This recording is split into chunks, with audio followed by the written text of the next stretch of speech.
Hanging out in Fullerton, California with Sam from the Electric Bicycle Center. Hey, buddy. How's it going? Awesome. Been testing a lot of scooters back to back. It's something you carry, these electric scooters. This is the IMAX S1. It's kind of the ultimate in terms of power that I've tested. And I wanted to get you involved because you're a bit of a bigger guy. I thought it would be fun to test. Let me just hit the specs real quick. This thing has a 500 watt nominal, 750 peak direct drive gearless rear hub motor right there, and 140 millimeter mechanical disc brake for stopping power. It's good that they kind of got both sides of that covered. The battery pack is right here in sort of the deck platform area, 48 volts, 10 amp hours. So this is like a large, almost in terms of electric bicycle standards. Yeah, it's a powerful bike that'll be able to pull you up a decent hill for a guy my size. Some of the other ones you have to kick to get up certain types of hills. But around here, this one will pull you down the road at a pretty good clip. Okay. Yeah, and the other thing that's neat about it is the fun lime green deck, but I heard that it comes in a blue as well, or you can pay like $39 and get a wooden deck. Have you seen that one? Yeah, we got the wooden deck in once just to check it out to see what it looks like. What do you think? I like the wood better than the green, but you know. Okay. Well, it's kind of cool. It's bright, and you know, speaking of visibility, they've got this integrated light, and when you pull the brake lever, I think that activates. More basic display. I was looking at the Momos the other day. It has a few more readouts, but this is pretty easy to reach, and it's all sort of integrated. It's also larger, so it's easy to read. The Momos is much smaller, so this one's a little bit larger. You can also backlight it when you turn it on. Mm-hmm. If you power the bike up with the on-off button, hit the power button one more second, and it'll backlight for night riding. Yeah. But not only that, a tail light comes on. Sweet. So not only have the tail light, let me pull the brake lever, and you can see it has both tail light and brake light, oh, just cool. like the Momos. It's like, yeah, so brighter. One thing it doesn't have is the headlight. I noticed that was missing, but it does have a USB charger right there, and this is a more standard size. Whenever I'm looking at like the Bosch bikes and now the S-Duros from High Bike, they have the little micro USB, so a full-size USB is kind of nice. The integrated bell is also, I'm a big fan of that. Just kind of, you know, solid, big lever, ergonomic grips, no lockers on these, but for a kick scooter, pretty solid. One of the things that I liked a little bit more on the Momos was that these were spring-loaded. On this one, it's like you have to push them and pull them. Can you do that real quick? Kind of, yeah. So it pops out and then it clicks back in place. Yeah, so that was... And then you can drop these down. Nice that there's metal in there, too. It's not plastic. Yeah, no, this is a nice design. It actually doesn't feel as loose as some of the other bikes like Glyon or even the ET Wow. They got a little bit of flex. This is a really solid T-handle when you're on it. Yeah. And it's a wider, so... Oh yeah, that's a good point, because you know, you don't want to be like... It helps you steer and stabilize. It's more stability when you've got a wider bar, and whereas the thinner bar might be better for going in between tight, you know, splitting traffic or going down a sidewalk with people that's very crowded. This wide bar might, you know, you have to be a little bit more careful to not hit somebody with it. That's a good point. That's a good point. I think, you know, for kind of an adult or someone who's going a little bit further or needs the extra power, this is an excellent platform. Also because it does have those 10-inch pneumatic tires, 10 by 2 inches. So, you know, this is bigger than a lot of bicycle tires, and it helps to absorb those cracks. I guess not bigger like in terms of diameter, but just like the fatness right there, because there's no suspension on this, and that might help to create some stability. Plastic fenders here, a little bit of protection at the back, like you don't see the cables protruding on the side, so if this thing gets laid down, the cables might be a little bit more protected. Yeah, if you get a flat tire on it though, you have to take a plate off the bottom side. Let me pick it up and show you real quick. Okay. This is something that we've already had to deal with. So those two Allen bolts right there have to be removed, and that's where it disconnects the motor pigtail into the actual wiring harness of the scooter. So if you don't know that, you can probably go to YouTube and get a video on that. Yeah. But that's where you want to look for it right there. Okay, and here's the kickstand. I like it. It's pretty large. Yeah, and that's a stable ride too. It's got a bigger platform for your feet.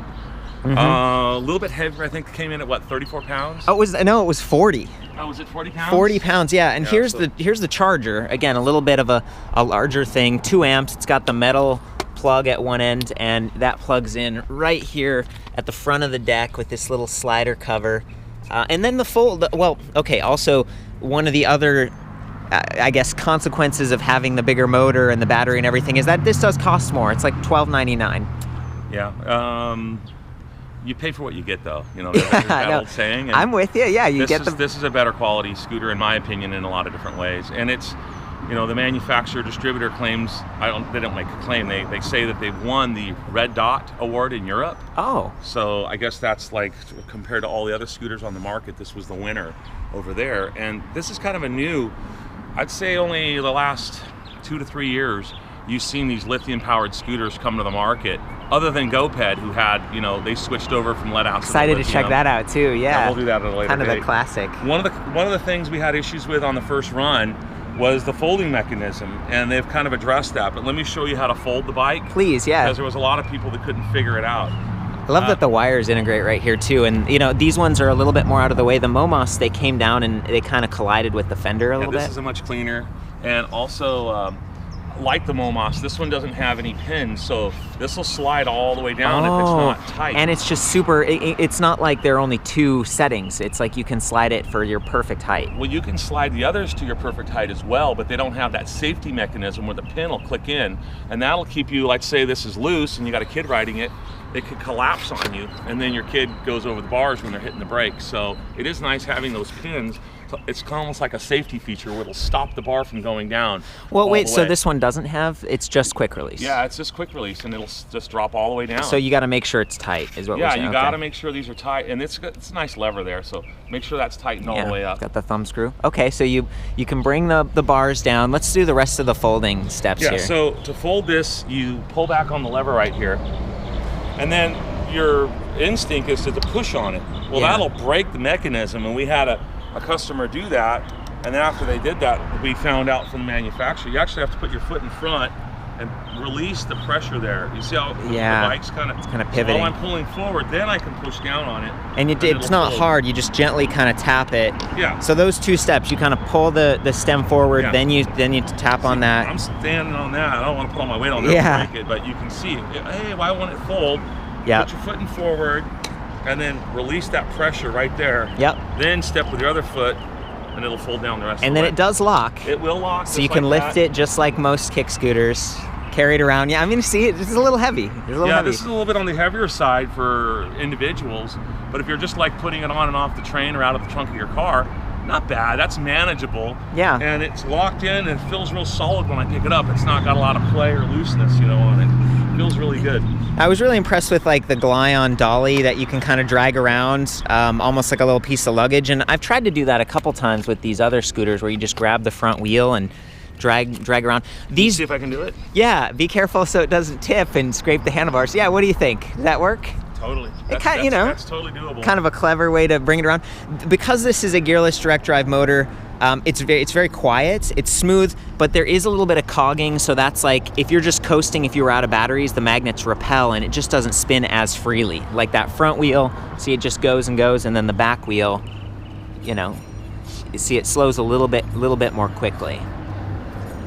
You know, it's not terrible, but it's something that I like to call out, just to kind of be fair about different designs and stuff, but that is going to be a little bit more rugged and quiet. And you know, there it is. I've got all the measurements and stuff back on the full review, just so you know the dimensions if you're going to try to stow this or travel with it. Let's bring it back out, and I'd love to see you actually ride this, and I want to call out that they do offer replacement inner tubes from IMAX, because that's another area that you get the comfort, but you could get a flat with this versus some of the honeycomb designs that you see on, I think, the Glyon or Eco Rico, unless it's the air tire on that one. So one other thing I wanted to point out on this bike is the unique size of the tire. It's a 10-inch by 2, and you're not going to find that in many locations. You'll have to go to the internet to find that. So if you're cruising around and you get a flat and you have to fix it yourself or take it into a local lawnmower shop or scooter shop, somebody that'll do it for you, they're not going to have that part either. I guarantee you. That's just a very uncommon sized tire.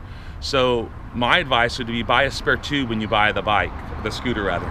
Do you guys carry those, or how does that work? We keep them in stock, and the reason I brought this up is I had a customer come in and had gotten a flat.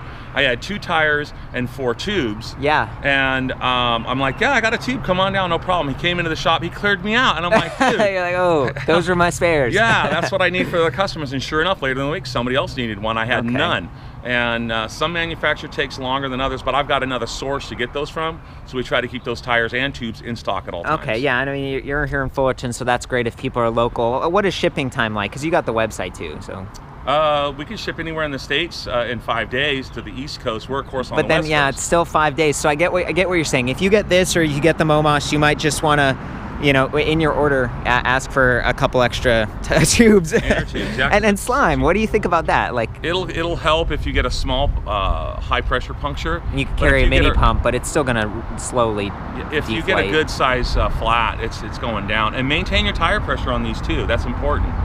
Just like maintaining tire pressure on a bicycle, Yeah. you have to maintain tire pressure on these scooters. And you let it sit for a month or two, your tire pressure is going to be really low, and the torque of this rear motor will spin that tire, and the tube can't spin because there's the stem's sticking out, and it'll tear it. And then that's a total disaster. You got to so maintain your tire pressure. What does it say here? What do they recommend? Well, for a guy my size, I'd pump them up to about 45, 50 PSI.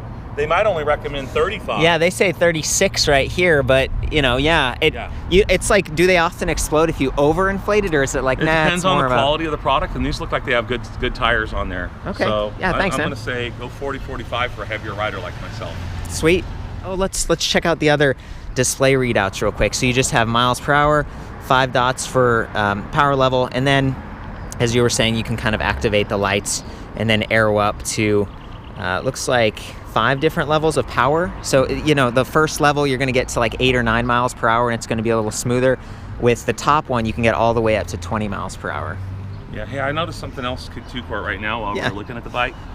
If you're looking at this piece right here, that almost looks like a mount for a light. There's certain lights that would slide into that. Huh. I don't know if that would be an aftermarket part that they would sell, but that looks like it's definitely machined in a way that you can maybe put a light on there. Great observation. Yeah, that, you know, there's always the little rubber band ones, and one of the things I called out about the MoMOS was, wow, look, it has 2 lights, but they're both super low.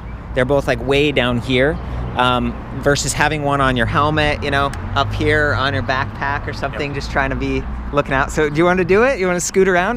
Sure. How much do you weigh, Sam? Do you mind sharing? 260. 260, okay, because, you know, this is a little kick scooter. When you pull the trigger, it doesn't activate. You have to push off. There might be a sequence you can do to deactivate that, so it'll pull off from a dead stop. But again, you just step on and push off, and then pull the trigger. There he goes.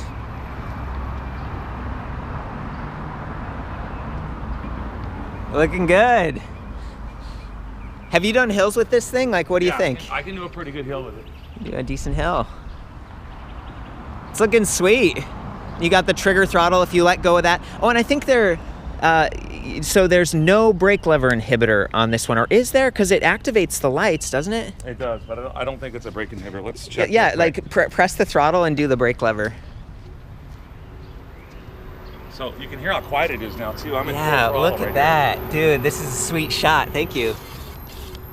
No, so no, it doesn't seem like there's an inhibitor. It's just physically slowing it down. But that's a 140 millimeter rotor right there. That's the biggest I've seen. I think it's 120 on the MoMOS, which to me is the most comparable electric scooter out right now to this. A front brake stops you faster. Oh, because this skids, doesn't it? Yeah, this will lock up the back end. From 20 miles an hour, it would be a panic stop on this thing, depending Sliding on the weight of the rider. Okay. But it feels real progressive. It's not pulsy like some brakes. They've got a little bit of pulse to it. This Excellent, has got excellent a words. nice, smooth, linear braking feel to it when you pull on it. Yeah, that's one thing I really like. I've kind of gained an appreciation for. I've never seen a hydraulic disc brake on a kick scooter, but these mechanical ones, just something that, like you're saying, progressive versus. I think it's the Galion, right, where you kind of twist. E2W.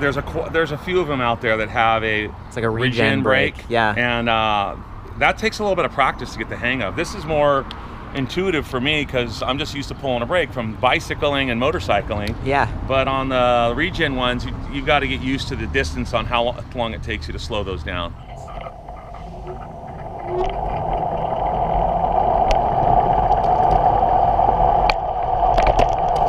Just hit 20. That was super fast. That was full braking right there. It does all right. You know, actually these brakes aren't quite as tight as when I tested the MoMOS, so they aren't skidding. It was more of just a nice smooth deceleration. I'll go over some cracks. You can hear how quiet it is, even on bumpy terrain.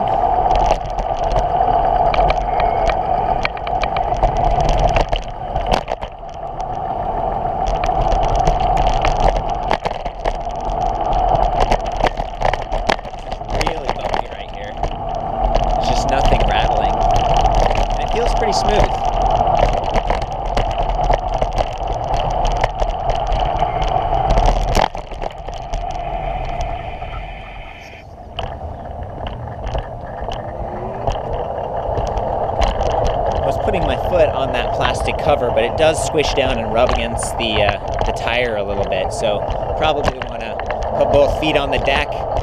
But it is pretty wide. There's kind of a lot of room there.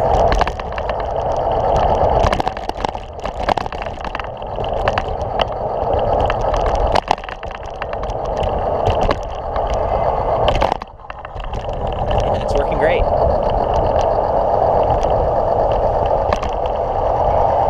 Can't even hear the motor.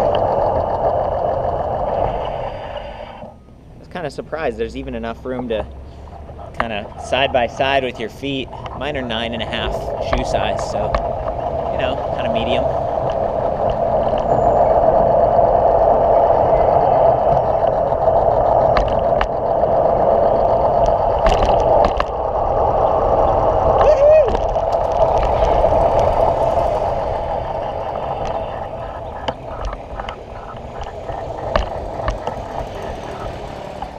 One of the other things I noticed about the iMax and some of the other scooters is that it kind of stops, like you can't turn the wheel or the front tire all the way.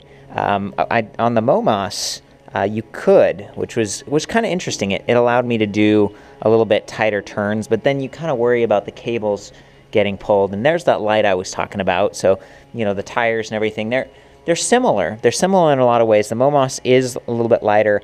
And of course, it's like $400 less expensive, but then you get the weaker motor and the smaller battery pack. So there's always trade-offs to consider. Sweet, Sam. Well, this is so much fun. It's always it's just a pleasure working with you and getting your insights, since you work with these and you have so many to choose from. So, you know, for the full write-up on this, including some of the other reviews, some of which I've shot with Sam here at the shop, I'll see you back at ElectricRideReview.com. And of course, ride safe. Helmet on.